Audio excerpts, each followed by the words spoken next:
Capítulo 9. De carne e fantasia. No santuário da amante erótica encontramos um caminho direto para o prazer.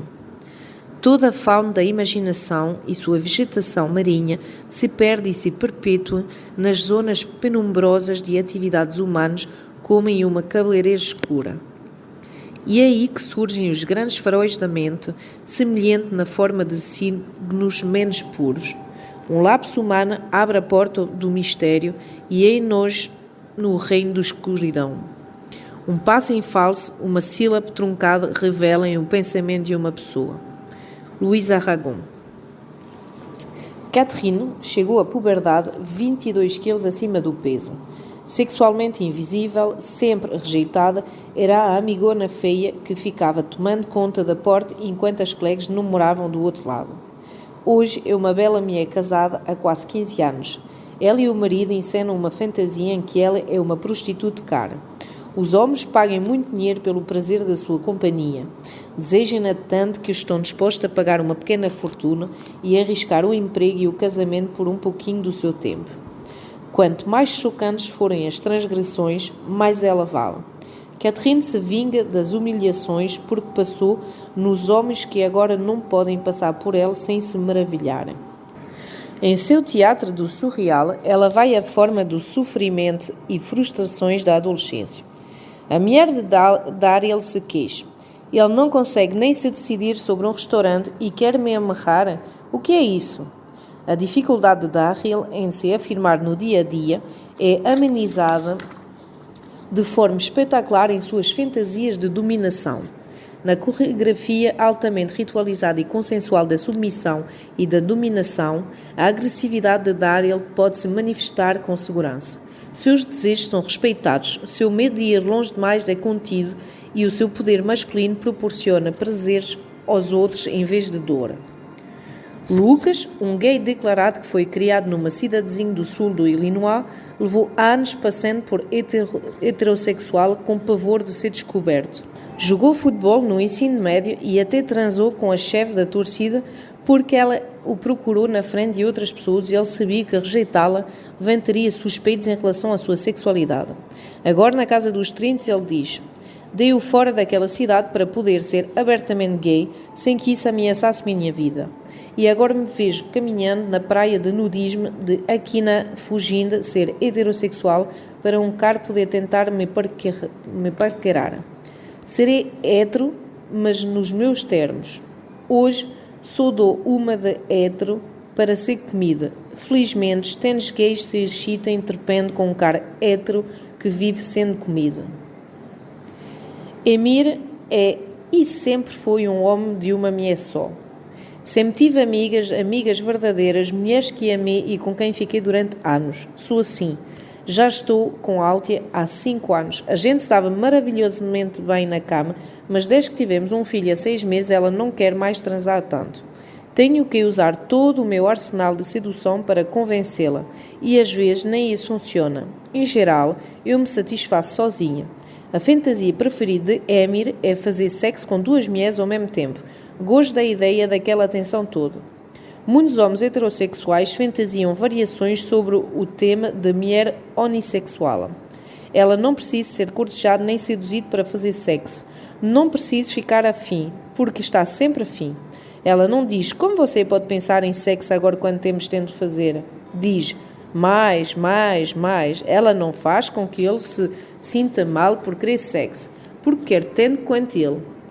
Quando 2 francesas convidam você a dormir com elas, pode ter certeza que nenhuma delas vai dizer, hoje não, querido, estou muito cansado. Até pouco tempo, as fantasias sexuais eram mal vistas. O que o cristianismo considerava pecado, mais tarde passou a ser, aos olhos da psicologia moderna, uma perversão limitada a insatisfeitos e imaturos. Até mesmo hoje, muitos acreditam que a fantasia nada mais é que uma compensação pela frustração libidinal e pela falta de oportunidade devido à falta de coragem, interrupção do desenvolvimento ou barriga grande. Esses acreditam que as fantasias sexuais que temos são o que gostaríamos que acontecesse na realidade. Se realmente tivesse atração por mim, meu marido não precisaria ver fotografias de mulheres de peito grande, queixa-se uma esposa. Quando fantasio sobre outros homens me violando, tenho a sensação de estar traindo o meu namorado, disse outra cliente. Que tipo de mulher quer ser violada? Eu também tinha a visão estreita de que a fantasia era o pão do pobre, o alimento dos empobrecidos em termos sensuais. Ensinaram-me a olhar a fantasia como um sintoma de neurose ou imaturidade ou como uma idealização romântica impregnada de erotismo que não deixava a pessoa enxergar a verdadeira identidade do parecer e prejudicava as relações da vida real. Eu estava empancado na fronteira entre o imaginário e o real sem conseguir entrar na complexidade da mente erótica. Felizmente, eu era curioso o bastante para perguntar aos meus pacientes sobre as suas fantasias, mas quando eles me contavam, eu ainda não sabia o que fazer com a informação. Era como assistir a um filme russo maravilhoso sem legenda. Eu não tinha ideia sobre o que era, embora pudesse apreciar a beleza da cinematografia. Com o passar do tempo, o pensamento nessa área evoluiu e agora consideramos a fantasia um componente natural da sexualidade adulta. Deixámos de vê-las apenas como uma compulsão furtiva e ampliámos nosso foco. A obra coletiva de filósofos e clínicos como Michel Foucault, Georges Bataille, Ethel Spector-Pearson, Robert Stoller, Jacques Morin, Michael Bader e dezenas de outros provocou uma mudança imensa no entendimento da profundidade e da riqueza da imaginação erótica, o que é e o que é capaz de fazer. Em o meu trabalho, passei a ver a fantasia como um valioso recurso imaginativo, seja ela cultivada individualmente ou em conjunto pelo casal. A capacidade de ir a qualquer lugar na imaginação é uma pura expressão de liberdade individual. A imaginação é uma força criativa que pode nos ajudar a transcender a realidade. Ao nós proporcionar uma fuga ocasional de uma relação, ela funciona como um poderoso antídoto contra a perda da libido dentro da relação. Em resumo, o amor e a ternura são enriquecidas com o tempero da imaginação. As fantasias sexuais e outras também têm poderes curativos e renovadores mágicos. Devolvem os seios confiscados pela mastectomia ou nos permitem caminhar como caminhávamos antes do acidente que nos aleijou. Fazem o tempo voltar atrás, tornando-nos jovens de novo, permitindo-nos ser de jeito que já não somos, mas e talvez nunca tenhamos sido, perfeitos, fortes, belos. Colocámo-nos na presença da pessoa amada que já morreu ou trazem de volta recordações de transas apaixonadas com o parecer que agora lutamos para erotizar. Através da fantasia, reparamos, compensamos e transformamos.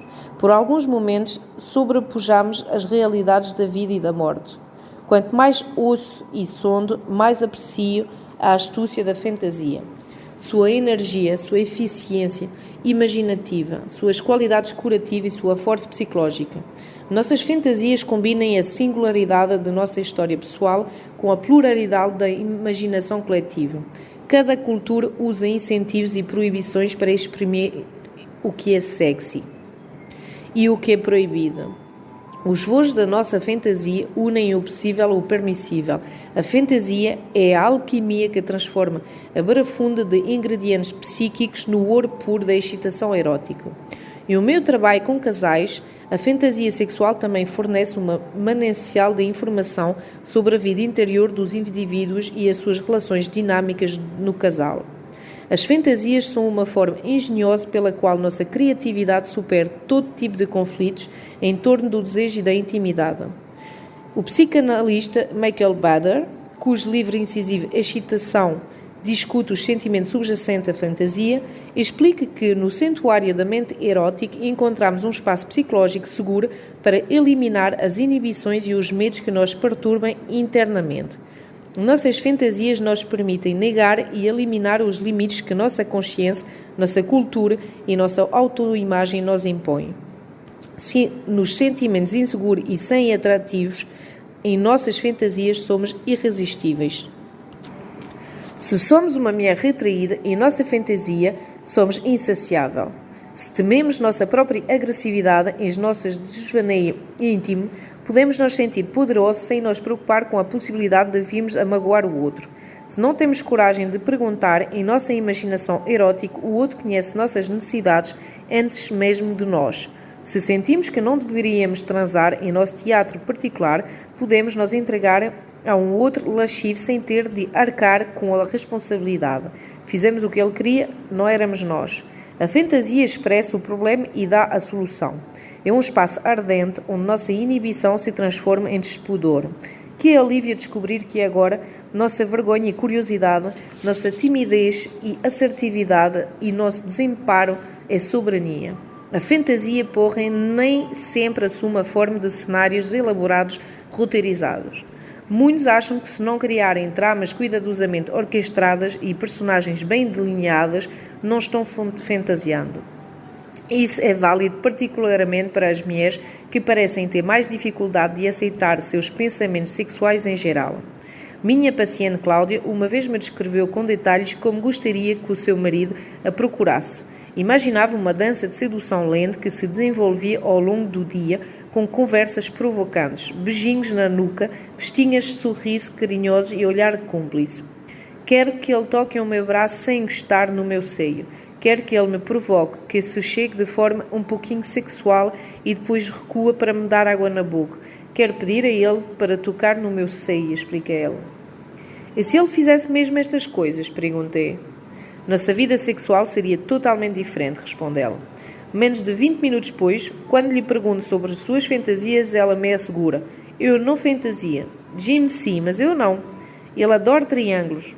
Fico perplexo e digo, está brincando? Toda a sua descrição de preliminares e expectativas é fantasia. Certamente não é realidade, ou é? No meu entender, fantasia sexual inclui qualquer atividade mental que gere desejo e intensifique o entusiasmo. Esses pensamentos não precisam ser cheios de imagem nem bem definidos. Muitas vezes não são articulados, são mais sentimentos que imagem, mais sensuais que sexuais. Praticamente qualquer coisa pode entrar na imaginação erótica de uma pessoa. Recordações, cheiros, ruídos, palavras, horas de dia específico, texturas, tudo pode ser considerado fantasia desde que acione o arco do desejo. Em o seu livro, Men in Love, Nancy Friede diz: uma fantasia é um mapa de desejo, domínio, fuga e dissimulação, a rota que inventamos para navegar entre os recifes de baixias da ansiedade, da culpa e da inibição. É um trabalho da consciência, mas em reação à pressão inconsciente.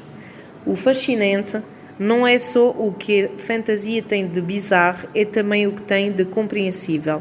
Cada uma de nós dá um quadro consistente e coerente da personalidade, o inconsciente do seu criador, embora esta possa considerá-la o capricho aleatório do momento.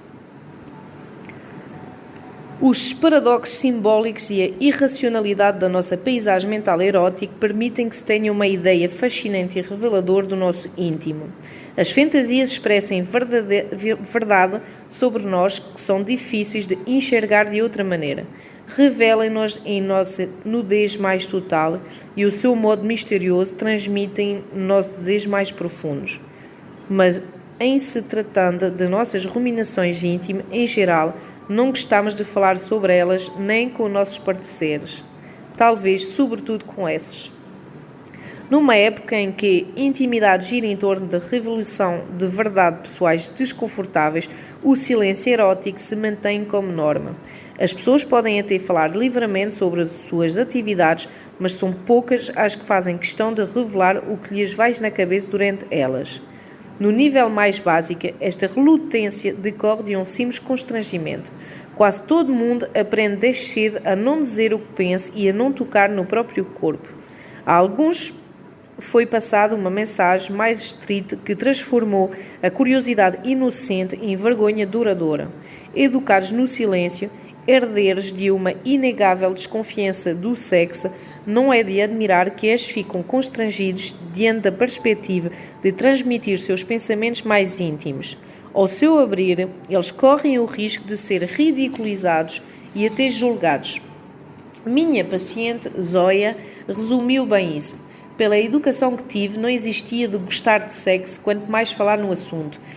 Quem faz sexo porque gosta é uma pessoa imoral e pervertida que vai ficar cega e com as mãos peludas. É claro que fiquei de boca calada. Se um não fala, os outros também não falam. Muitos vivem suas fantasias sexuais sozinhos, apesar de onipresença pública do sexo. Uma vez que não sabe o que os outros pensam ou fazem, a pessoa não tem um termo de comparação para aliviar se ela é normal. Teme ser diferente e, portanto, anormal. Isso não seria um problema tão grande se nossa imaginação erótica se comportasse melhor, mas de acordo com a nossa persona pública. Em nossa geografia erótica interior, todos temos lugares que nos são caros. É possível que, pelo menos em algum deles, precisamos entrar sorrateiramente, fugindo do cão de guarda da nossa consciência. O homem que se deleite fazendo amor delicadamente com a mulher não precisa se esconder. Idem a mulher que fantasia uma dúzia de rosas recebidos do amante espalhados sobre a sua cama. Nada nas aspirações românticas deles é causa de desconforto ou culpa. Todo mundo deveria ter a mesma sorte. Uma imaginação povoada com senhorinhas e cavalheiros tão atenciosos e educados passaria com facilidade por todos os conselhos da ética internos. Mas a mente erótica raramente é tão dócil. O que nos excita muitas vezes entra em choque com nossas convicções morais e ideológicas. Donde a feminista deseja ser dominada, a vítima de abuso sexual que infunde seu erotismo sexual com suas experiências traumáticas, o marido que tem fantasias com a hóspede, a stripper, a massagista, a atriz de porno, para incrementar seu prazer com a esposa, a mãe que acha o contato tátil com seu filho sensual e sim erótico, a esposa que se masturba imaginando o namorado psicopata com quem ela sabia que jamais se casaria, a namorada que precisa pensar no gatão que viu na academia para se excitar com o namorado. Achamos que deve haver algo errado connosco por termos pensamentos tão lascivos, que esse tipo de fantasia não cabe na vida erótica da mulher bem casada, que dominação e objetivação não têm um lugar legítimo na mente de um marido e um pai íntegro. Quanto maior o desconforto com o conteúdo da nossa imaginação erótica, mais culpa e vergonha sentimos, e mais poderosos são os nossos sensores internos. Ralph vive com Sharon há 15 anos. Pelo que todos dizem, são um casal muito feliz, mas logo depois que se juntaram, Ralph começou a se ver fantasiando todas as vezes que fazia amor. Sua amada Sharon era sempre substituída por uma gatinha de 17 anos no escurinho do cinema. Mas para Ralph, a sua vida interior parece uma guerra tribal. O amante terno de um lado e o bulinador lascivo do outro. Um dia ele confessou: "Isto não combina comigo. Eu nunca tocaria numa garota de 17 anos. Considero-me uma pessoa decente e não consigo ligar os pontos. Não há hipótese de eu poder confessar isto a Sharon. Mal posso confessar a mim mesmo." Na verdade, a imaginação erótica é alimentada por uma quantidade de sentimentos que estão longe de ser mais adequados. Agressividade, luxúria, carência infantil, poder, vingança, etc. Estes sentimentos que têm residência permanente em nossas relações íntimas podem ameaçar a estabilidade da nossa ligação e desgraçar o amor. É muito mais fácil e às vezes mais sábio extraditá-los para as raias da nossa imaginação, onde não podem fazer mal. Nas antecâmaras da mente erótica, as regras de conveniências são totalmente desarrumadas, muitas vezes admitidas unicamente para serem pisotadas. Fronteiras proibidas são atravessados, papéis sexuais são invertidos, o pudor é corrompido e desequilíbrios de poder são generosamente representados. Tudo apenas pela excitação. Na fantasia representamos o que não temos coragem de fazer na realidade. Johnny e Ray. O lamento de Johnny é mais ou menos o seguinte: Ray acha que eu não gosto de sexo, mas gosto sim, ou pelo menos gostava. Só que não tendo como ele. Ele não me dá tesão. Eu acho que eu também não lhe dou. Parece que não tem jeito. Só tenho 29 anos. É muito cedo para parar de ter relações. Existe uma idade certa para ter relações sexuais? Perguntei. Mais tarde, talvez possamos escolher uma data. Por ora, prefiro saber o que você quer de Ray que não está conseguindo ter. Quero que ele seja mais homem e não posso acreditar que eu esteja dizendo isto em voz alta, diz ela balançando a cabeça. Eu nem sei o que isso significa. Como se eu quisesse que ele fosse uma espécie de Neandertal dos anos 1950. Mas não quero um Neandertal. Minha mãe teve um. Acho que o meu pai nunca perguntou o que ela queria na cama ou fora dela. Ray é um mensch, um verdadeiro cavalheiro. Ele me respeita e me deixa ser quem eu sou. Gosto de como nossa relação é fácil, mas sexualmente não mexe nada comigo. O que está faltando? Perguntei. De repente ela se desbruça e agarra meu pulso. Não com brutalidade, mas com firmeza. É isso que eu quero, disse. Depois, tímido, delicadamente encosta o seu braço e acrescenta. O que eu recebo é isso. Então ele é passivo? Mais ou menos. Ele sempre toma a iniciativa do sexo, mas de uma forma que me irrita. Ele apenas ergue as sobrancelhas e diz É como se eu me perguntasse, será que eu vou trepar hoje à noite? Como se fosse suposto eu assumir o comando a partir dali. Ele tem um jeito de procurar você que não diz tanto. Quer você quanto você me quer? É isso? É. Explico que, para eu entender o que ela quer de Ray, primeiro tenho que entender o que ela quer que o sexo oferece. Se sexo é uma busca, perguntei-lhe, qual é o seu centro grau? Johnny revela com bastante franqueza seu passado sexual, as melhores e as piores experiências que teve e o que fez com que assim fossem. Ela me dá um monte de informações sobre o ambiente em que foi criada, as primeiras sensações, a idade que tinha quando começou a se masturbar e quando compreendeu o que a masturbação era. Mas quando lhe pergunto o que sexo significa para você, quais são os sentimentos que acompanham o seu desejo, o que você busca no sexo, o que quer sentir, expressar, onde você esconde, ela olha-me para mim perplexa. Não tenho ideia. Ninguém jamais me perguntou isso.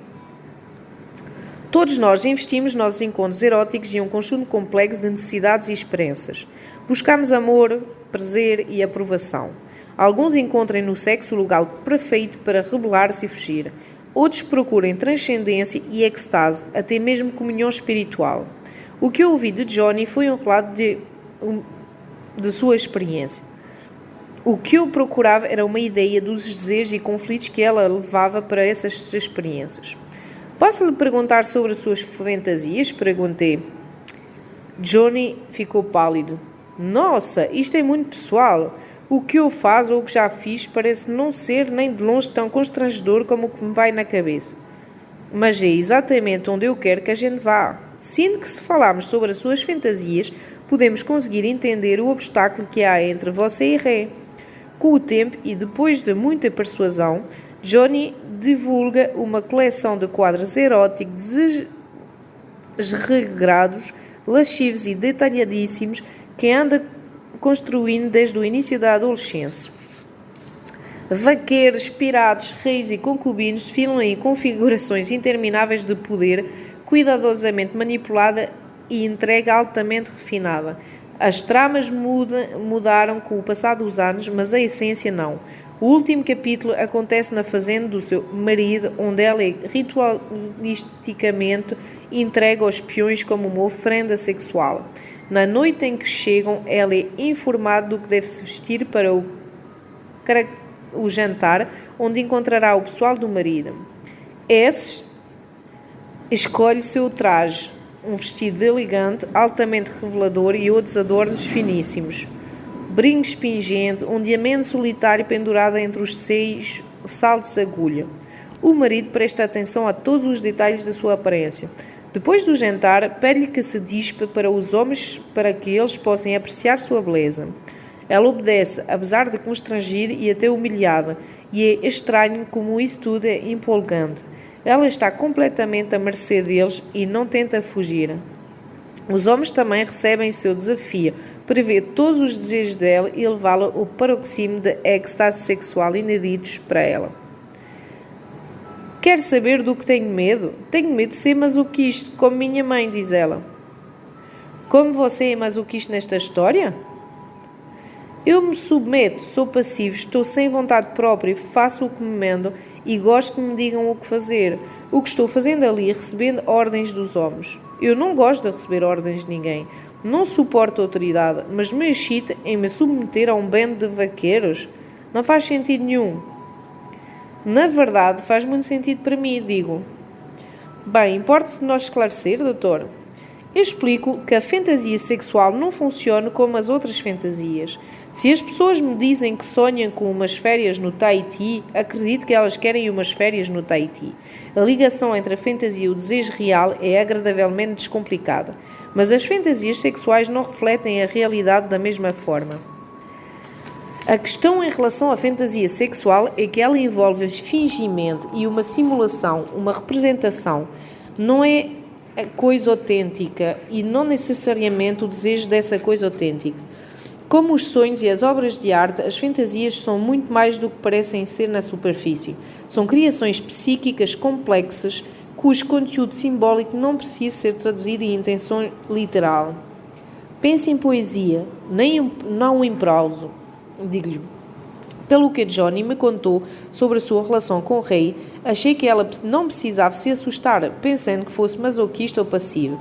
Os vaqueiros podiam controlá-la, mas em última análise, ela é que os controla. Ela é a autora, a produtora, a responsável pelo elenco e diretor e a estrela do espetáculo. O número todo é uma produção encenada por ela visando prazer, não dor. Os homens são adoradores, são não sádicos.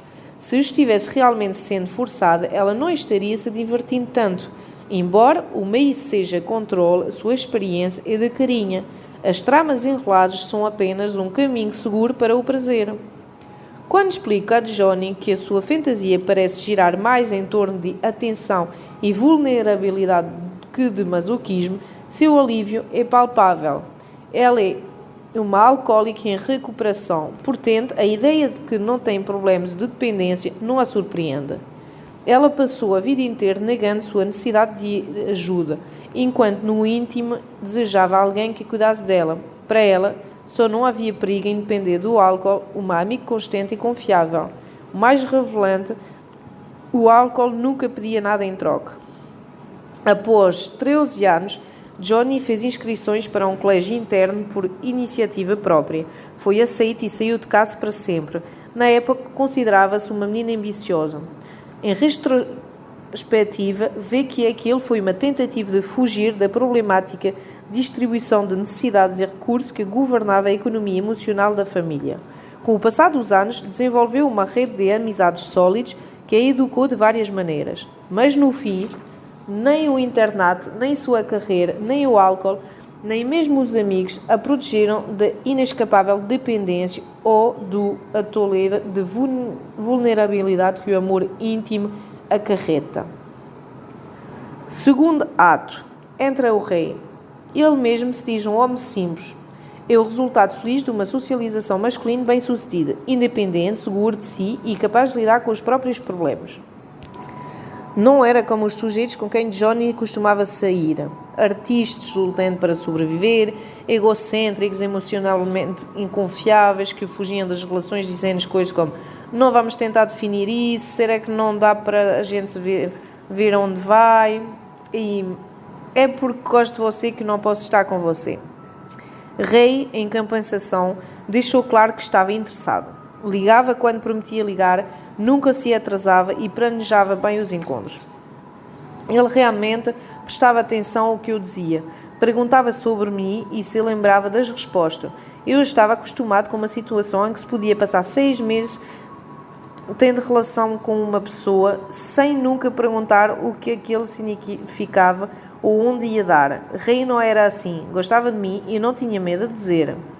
A franqueza do rei, sua constância e sua generosidade afetiva trouxeram para Johnny um sentimento de paz e segurança que ela jamais conhecerá numa relação romântica.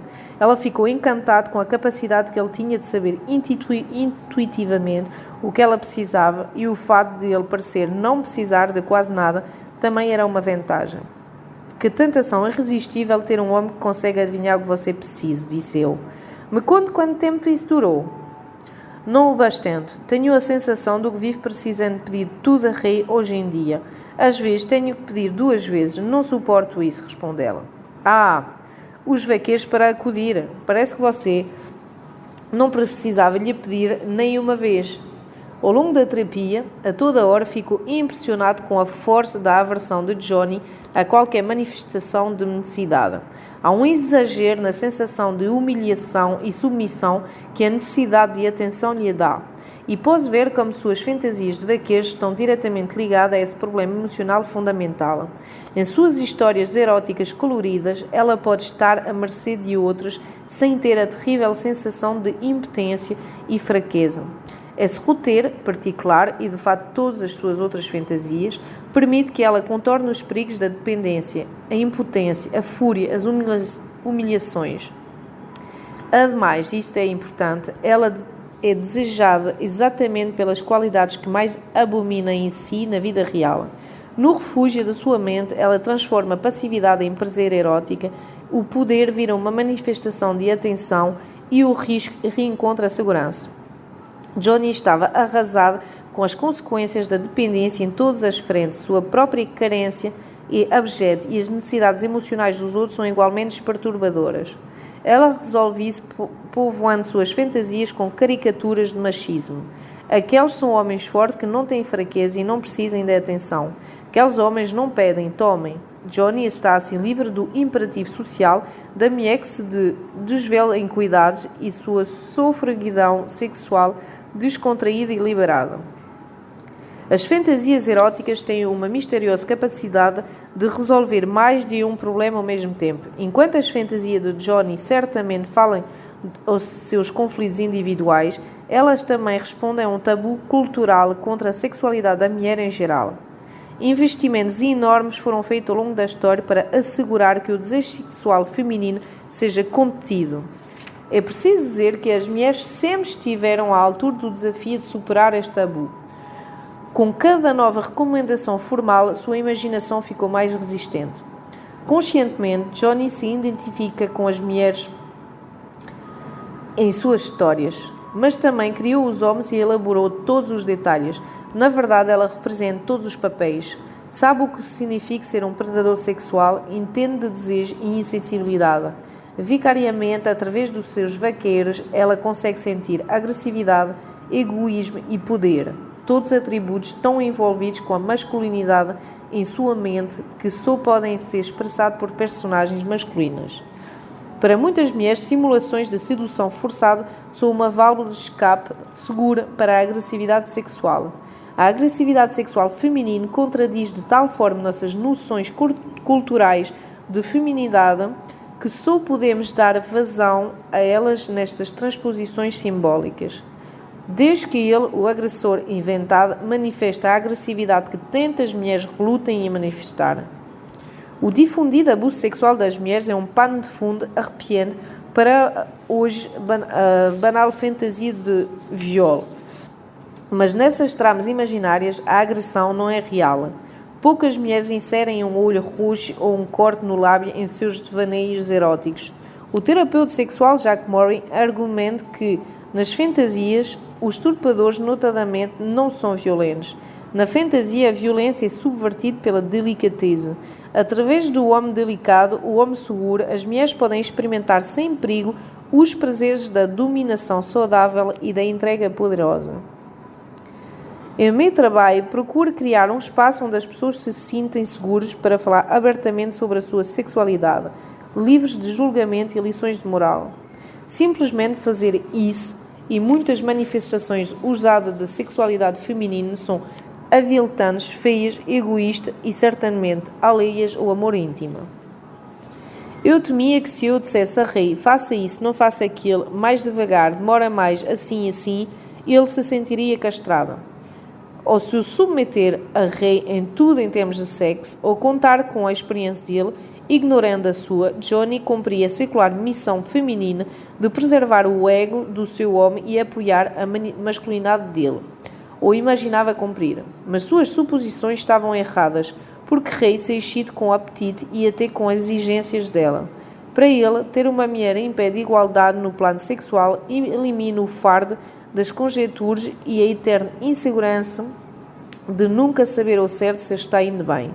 Quando ela é mais direta, ele não precisa de se preocupar com ela e já não se sente diminuindo pela reação calmante e morna dela. A exuberância dela a autorizar a fazer algumas exigências sua e a experimentar uma entrega irrestrita com a mulher que ele ama. Johnny nunca contou a Ray o conteúdo das suas fantasias, mas a exposição do seu sentido trouxe mudança significativa à sua relação emocional e sexual. Quando soube o que buscava no sexo e quando entendeu as barreiras pessoais e sociais que eram um obstáculo para ela chegar ao prazer, Johnny conseguiu se aproximar de Ray e responder a ele de forma muito diferente. Amy disse-me: agora que está mais claro o que o sexo significa para mim, como quero sentir ou transar, posso falar com Ray sobre isso sem ter que explicar a fantasia com detalhes. Embora isto já não seja mais uma coisa que me assusta, não há nada aí do que eu me envergonho ou que tenha medo de enfrentar.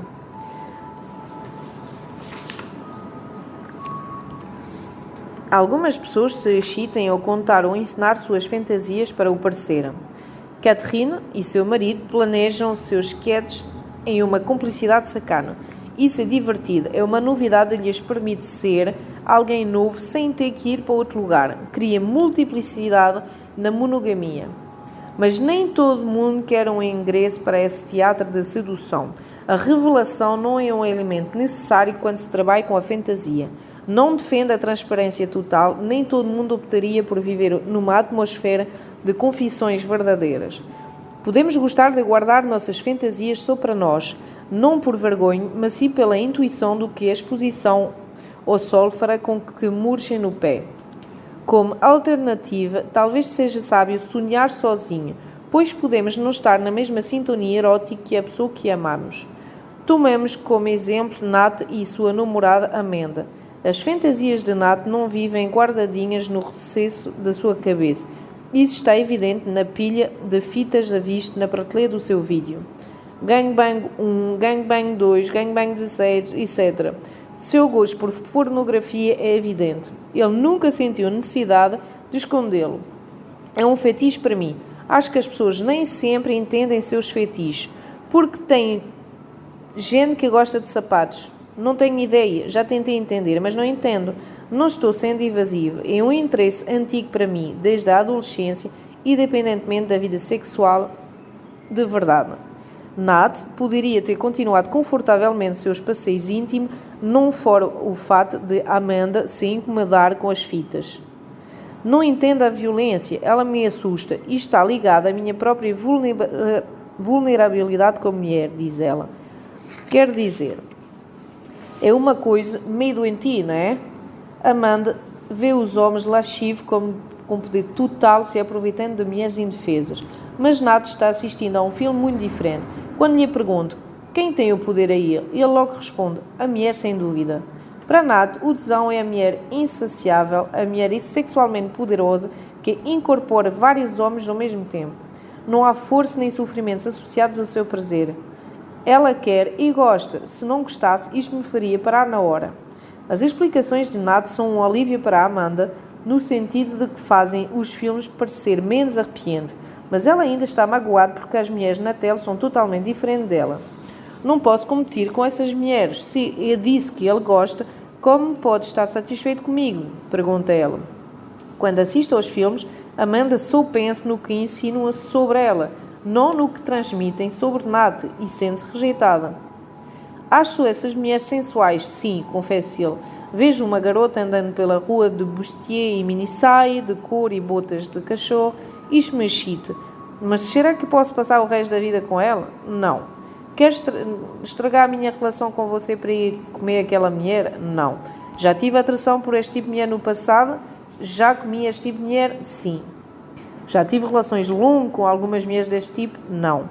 Acho que sei ver a diferença entre algo que considero um tesão e alguém com quem realmente gosto. Acho que tenho maturidade suficiente para lidar com esse conceito. Meus sentimentos por si são uma coisa completamente diferente.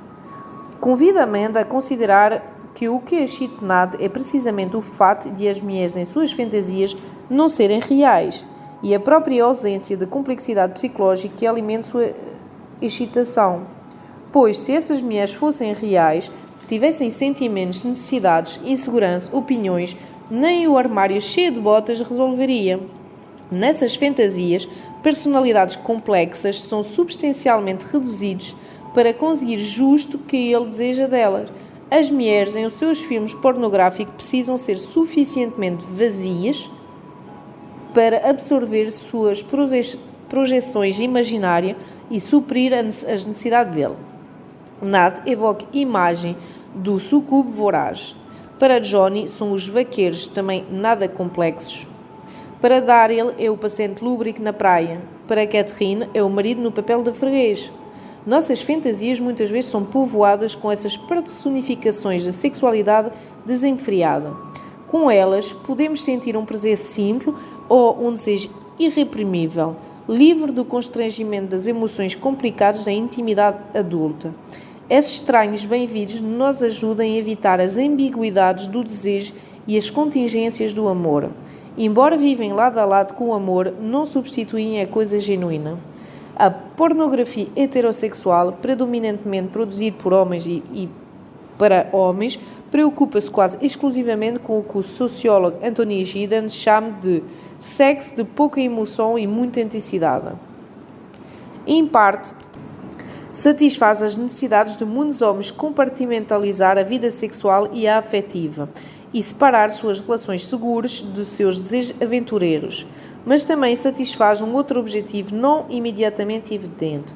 Enquanto os adversários da pornografia focam principalmente a agressão e a violência da sexualidade masculina, Giddens defende que a potência masculina exibida nessas histórias é uma garantia clara contra as inseguranças masculinas, sexuais e outros.